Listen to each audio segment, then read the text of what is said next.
Good evening, ladies and gentlemen. We're here tonight again to discuss some of the crucial issues occurring in Europe, specifically Spain.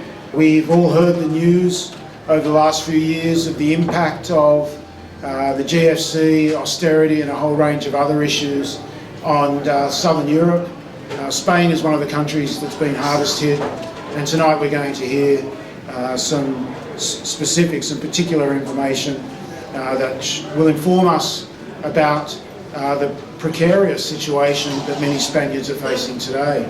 Our second speaker is Professor Simon Tormey. He's a political theorist at University of Sydney, based in the School of Social and Political Sciences. Before moving to Sydney, Professor Tormey was head of the School of Politics and International Relations and also the founding director of the Centre for the Study of Social and Global Justice at the University of Nottingham.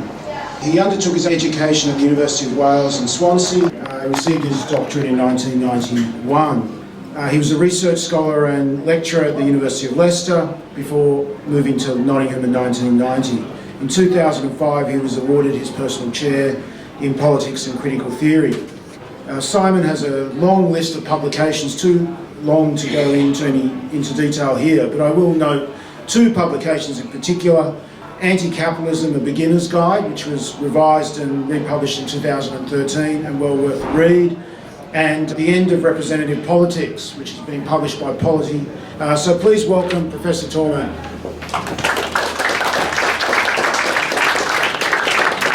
That was such a comprehensive digest of what's going on in Spain. I don't think I can really improve on that. So what I'm going to do is to try and just shade in some of the colour across that very kind of panoptic and very comprehensive account of what's going on in that country. And I'm very mindful of the fact that when you're up against competition like that, somebody's on the ground speaking to activists every day.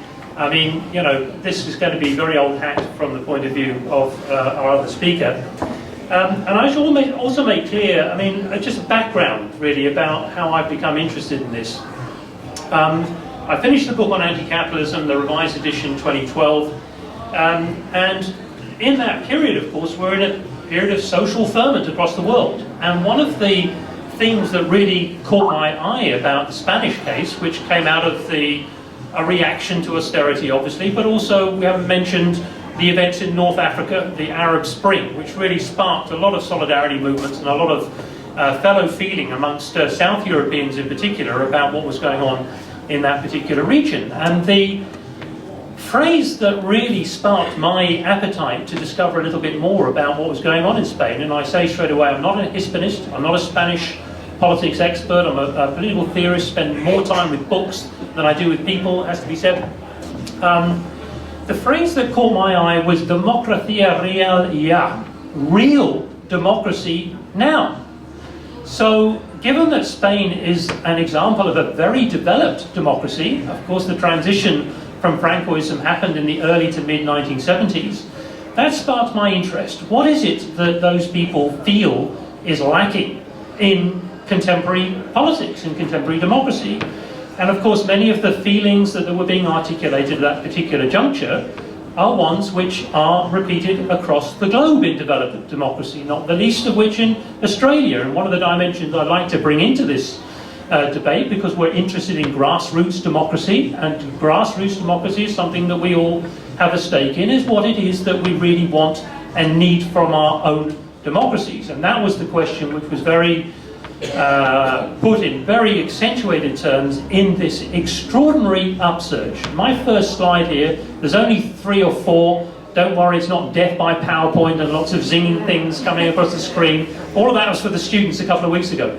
I'm just going to show you just a few images to give you a little flavour of what's going on in Spain, because I think one thing to talk about it in abstract terms, another thing is to see it, feel it. And I'm going to go through a couple of slides.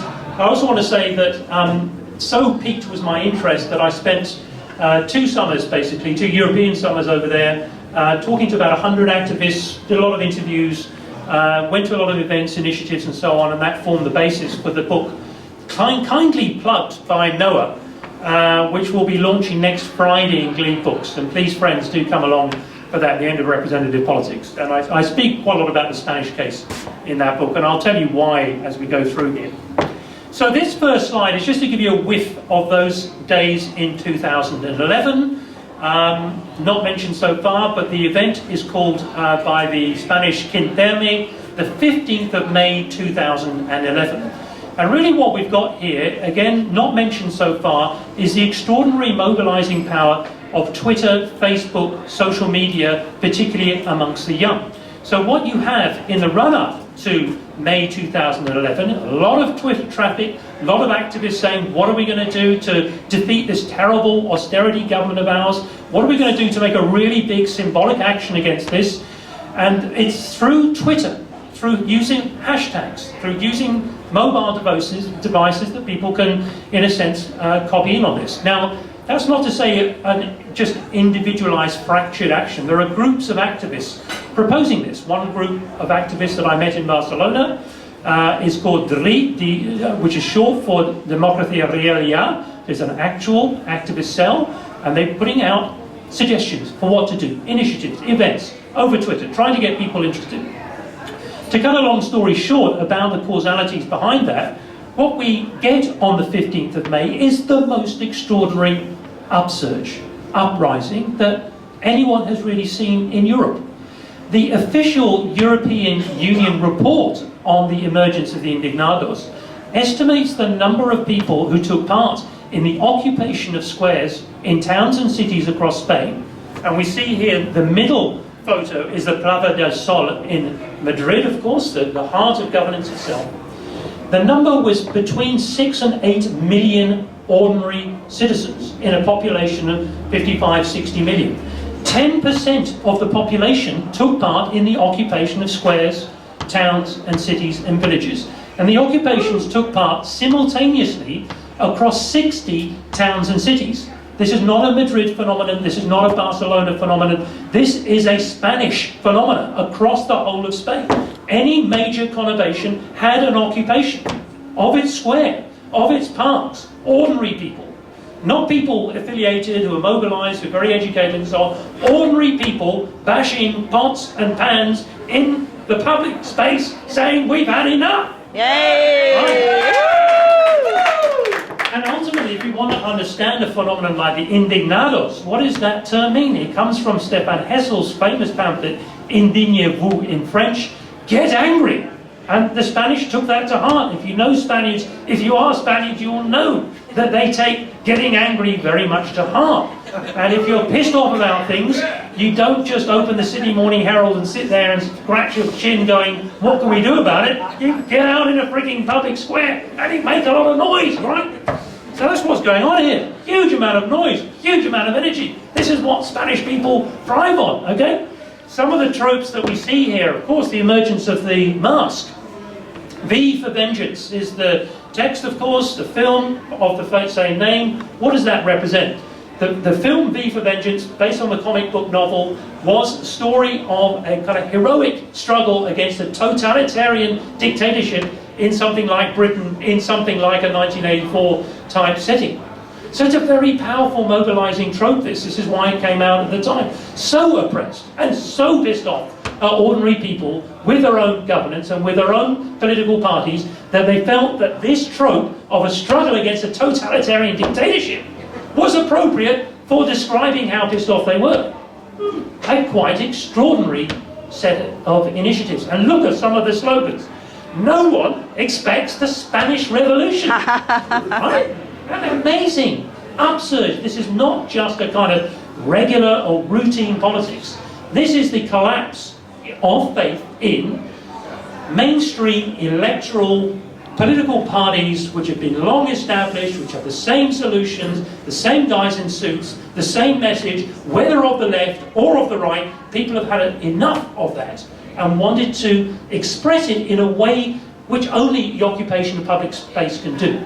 So hence, the occupation of space is not just a kind of symbolic gesture, although of course it is that. It is also saying, nobody expects the Spanish Revolution. We can, as ordinary citizens, mobilize against this de facto Europeanized, IMFized, World Bank stooges running our lives for us. Let us grasp back democratic power and do it in the only way that citizens for the last 2,000 years have known how to do that, is to create an assembly of the masses in the public squares and cities of Spain. So that's 2011, right? So what do you get? Literally hundreds of thousands of people descending on the squares, creating assemblies, creating deliberative camps, deciding that they're going to stay there for weeks on end.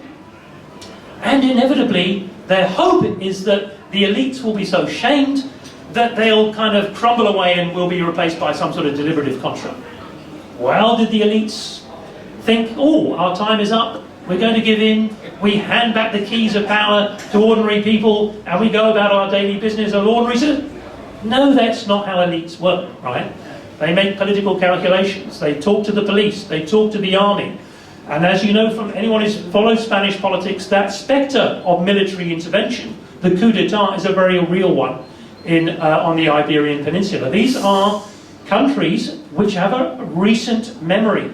People who are over 50 or 60 recall military dictatorship in both Portugal and in Spain. And that trying to avoid, to walk that tightrope between actions that will spark a military repressive kind of reaction and making your point clear about your discontent is very important, very fine. We can talk about that in questions and answers and so on. The time that I go to Spain, first of all, 2012, obviously the clock has moved forward.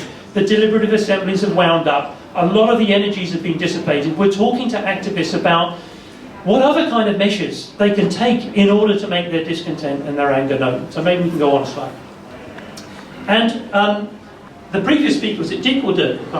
Dick. Dick. Sorry, Dick, if you're listening. Dick mentioned this group. I think they're a sensational group. They're a great case study in the kind of activism that we see in Spain today and across many of the other countries affected by austerity around the world. So what he was talking about was that movement against mortgage repossession. In Spanish, it's called Plataforma de Afectados por la Hipoteca. So it's basically a campaign or a platform against bank repossession of people's homes. And it really resonates. Why does it resonate? One good reason, it's led by a woman. Not led in the very traditional sense, a spokesperson who appeared in Parliament. Ada Colau is her name. This is the lady holding the sign on the left-hand side, a quite extraordinary figure. And well worth applause, may I say, because she is the vanguard of a very different style of politics in Spain today. How does she make her name? She has been the most extraordinary media presence. She turned up to the Spanish Parliament and gave a speech which is linked here. I can't play it because we don't have time, but I played it to the students. With tears rolling down her cheeks, she addressed the Spanish Parliament and shamed them in terms of their putting the needs and interests of bankers, the financial elite, over and above those of ordinary Spanish citizens who were told to take out mortgages in an expensive city like Barcelona or Madrid, and then your house will go up in value. Does this sound familiar to anyone? Mm-hmm. And that when that crashed, when that creaked on the way to the GFC, many of them were left without the means of paying back their mortgages, and the banks in Spain have the right to repossess that property and to throw women, children and their families straight out on the street, cardboard boxes, vacuum cleaners, whatever you like, straight out on the street. Jail the bankers! Exactly. And she said, shame on you, all of you in Parliament. All of you. That speech, extraordinary speech, a moment of real media power, if you like, another dimension of this phenomenon of politics that we're interested in here. Uploaded 320,000 times within 2 weeks off YouTube. Ordinary Spanish people, nearly all Spaniards who are reacting to that, seeing that, she's getting interviewed. She was awarded later in the same year the European Union Citizens Prize. That's how the EU punishes elites in countries that it doesn't think are doing an adequate job for its own citizens. It actually awarded the Citizens Prize to Ada Colau. We'll come back to Ada Colau in a minute. It's an extraordinary movement. Anyone who goes to Spain, you can join in PAH and its initiatives and actions, because here's their Facebook page, right? I mean, this is one of the dimensions that we're talking about in terms of mobilizing ordinary people. These are not closed shops. These are not membership organisations. These are not organisations which shun ordinary people from joining. They are built from a shared sense of injustice around basic material needs. Housing, food, children, education. That is how some of these grassroots movements for greater democracy, mobilisation, if you said to keep the message very simple, allow a very inclusive model, tell people by Facebook, Twitter, Reddit where your next action is going to be, and watch people come. That's how it works. There's no membership book. There's no dues paid. There's a lot of volunteering, student, lawyers, etc., helping people in courts in order to defend the rights of ordinary people to keep their own housing. Quite an extraordinary movement. Please look it up, and you can see some of the initiatives and actions here. I've got lots more photos because I joined in.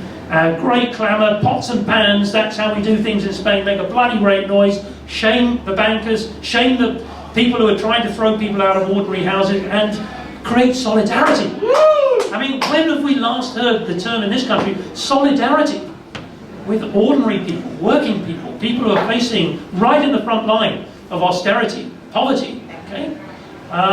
We need to talk about that term a bit more, solidarity, and about how people join together for mutual aid and comfort without the need for membership and dues and passbooks and all the rest of the inside and outside, all the rest of it. Next slide, please. This is my favourite group though, not mentioned so far. They're called Yao Yao Flautas, which the Spanish tell me I should translate as old hippies. That term flautas there is the flute. So the hippie playing old flutes, it's only for senior citizens. It's only for the retired.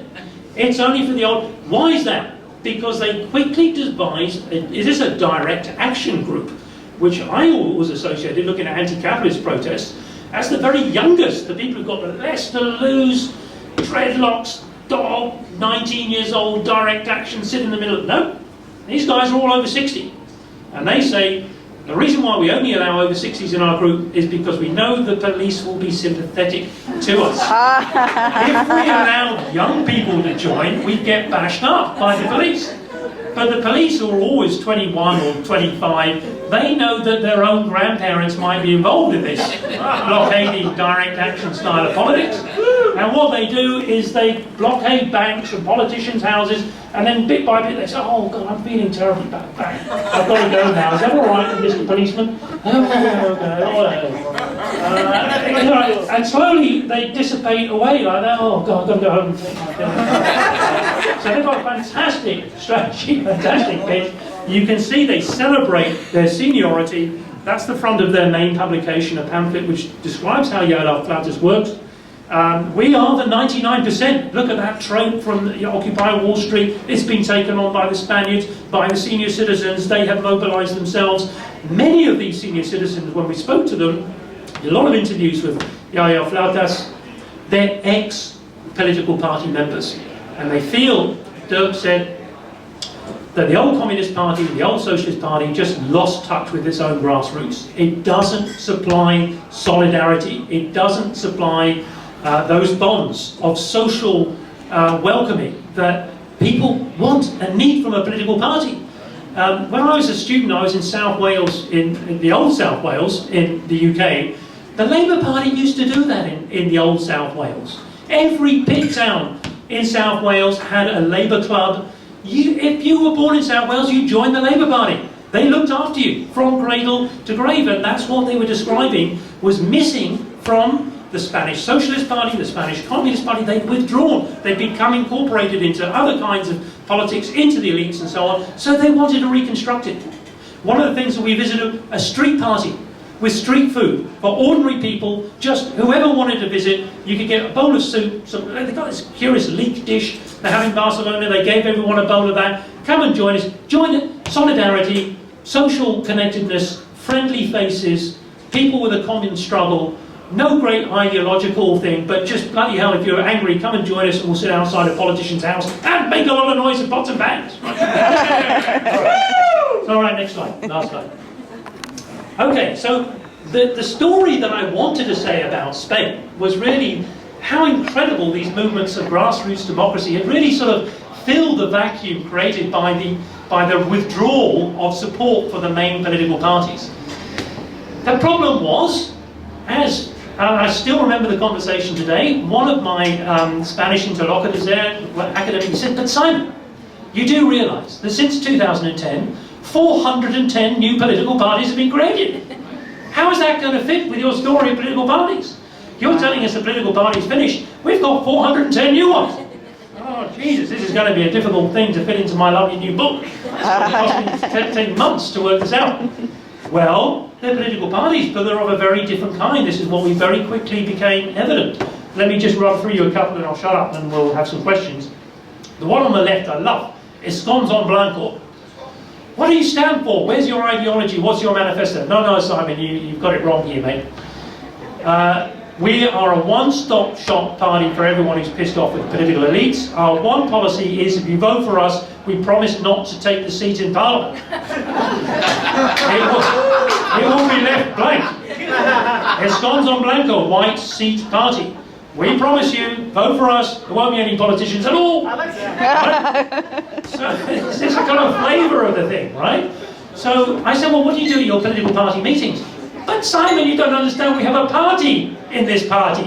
We don't have anything that we need to discuss. We are the indignados, we are pissed off, and we're going to use the electoral system to force change by shaming the political classes, by winning empty seats in Parliament. You will realise that there is no representation in this country and that you should represent yourself and your voice and get busy and beat those bottom back. Right? Who's in favour? Okay, so there's a few more.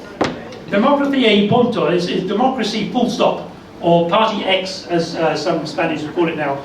I mean, this has faded a little bit in the last couple of years, but its main source of motivation as a political party is corruption. Ethical governance is their thing. That's what they care about. They say our politicians are corrupt. They're in fraud to developers. They're building buildings where nobody wants buildings. They're building buildings with nobody else's cash except those poor people they're going to throw out at the end. We need to think about ethical governance. We need to think about how to generate a politics which is closer to the people, which is more interactive with the people, which is more participatory. It's another thing. So I said, well, how are you going to run your elections? Oh, Simon, that's easy. We're just going to ask anyone who wants to stand, including anybody on the street. It's an open enrollment model. Many of the themes that came through in the previous speech resonate really strongly here. The open enrollment model of political parties, the sense that political parties are just a kind of, they should be a cover, a wrapping for people who want to discuss politics in order to, but they shouldn't be clubs, cabals, clientelistic, nepotistic, handing down power from son to father to son. They shouldn't be closed shops. It shouldn't be a career for people in a suit who then make money off the backs of ordinary people. That's not what democratic politics is about. Democratic politics is about us lot participating, making decisions, getting involved, showing solidarity, not about a new caste of individuals, hence Iglesias' reference to a new caste, taking over power and telling everyone else how to live their lives. That's not what the new parties are about. Pirata, the pirate party, you probably know about that, won't say too much about it. It's a European phenomenon, internet freedom, very libertarian.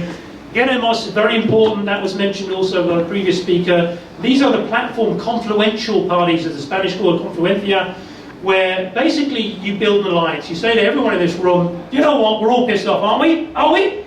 Yeah! Right, who fancies standing for the next Barcelona election? Anyone? Good, you're in. Okay, can we get some support for Kathy to stand in? Off we go. Simple, direct, reliant on Facebook, Twitter and so on, but just that line of affinity, that line of immediacy, so important for the new people. So, to cut a long story short, the new political party story is actually an extension of the 15M story. But what people have realised is that you cannot change things simply by sitting in a square. The elites go, oh, as they drive past in a big car, oh, those guys in the square again. Oh, well, they'll pack up when it starts raining, when the weather gets cold, they'll be so you've got to get mobilised, you've got to get organised, but you've got to realise what you're doing. And you've got to realise the perils of that, which takes us to my last slide. Now, I'm conscious of time, and never give an Irishman a microphone, as I said. Just the last point. We heard quite a lot about Podemos. It is a kind of very interesting phenomenon. It gives us a sign of the times in Europe, it seems to me. Many of you know, UK general election at the moment. The Scottish National Party has gone from 5 seats in 2010 to potentially, I saw the latest polling this morning, which projected the SNP might win every single seat in Scotland. 59 seats. Every single one. What are they built on? A protest against the elites and the establishment in Westminster. That is actually what SNP stands for. It's not necessarily a proxy for Scottish independence. It's a proxy for ordinary people wanting to stand up against distant governments by overpaid people, telling them exactly how to live their lives in some far-flung corner of the country where you don't have any purchase or traction yourself as a citizen on those decisions. Podemos is in that. Syriza, SNP, across Europe we have citizens movements, citizens initiatives. Podemos is a kind of one of these really interesting phenomena. Pablo Iglesias, who's the gentleman, the bearded, kind of charismatic looking figure here, how does he get known by the Spanish public? It's because he has late night TV shows. He's able to have access to that mediatized space. He's garrulous, he's friendly, he's charismatic, he's very good at deconstructing. But it's an extension of 15M. That's why I started with 15M. The people who sympathise with Podemos, they're not lifelong members of this political party. They're not paying dues. They are looking for tools to fight back. If that's the best tool that people have got in the December elections of 2015 to vote for this mob, that's what they'll do. But they'll only do it if the Podemos message of direct rotation of their own MPs, MPs on a worker's wage, direct kind of compressed engagement and participation by ordinary people lives up to its promise. Many activists told us, we're suspicious of Podemos. We don't know if they're going to turn out like that. We don't know if they've actually got designs on a kind of left populist sort of tactic. But if they're not democratic, we won't vote for them ever again. That's the dynamic in Spain. What we've got, real grassroots Democrats, like you guys, interested in how we can have a voice and a say over things like local development, base precinct, West Connects, etc. This is the kind of things that ordinary people in Spain are also very pissed off about. Environmentally catastrophic projects, mega projects in Spain, of course. Those who've been to Valencia or any of the big, these ridiculous airports built out of nothing, never seen a plane in Castellón, etc., etc. We don't want that kind of power at a distance.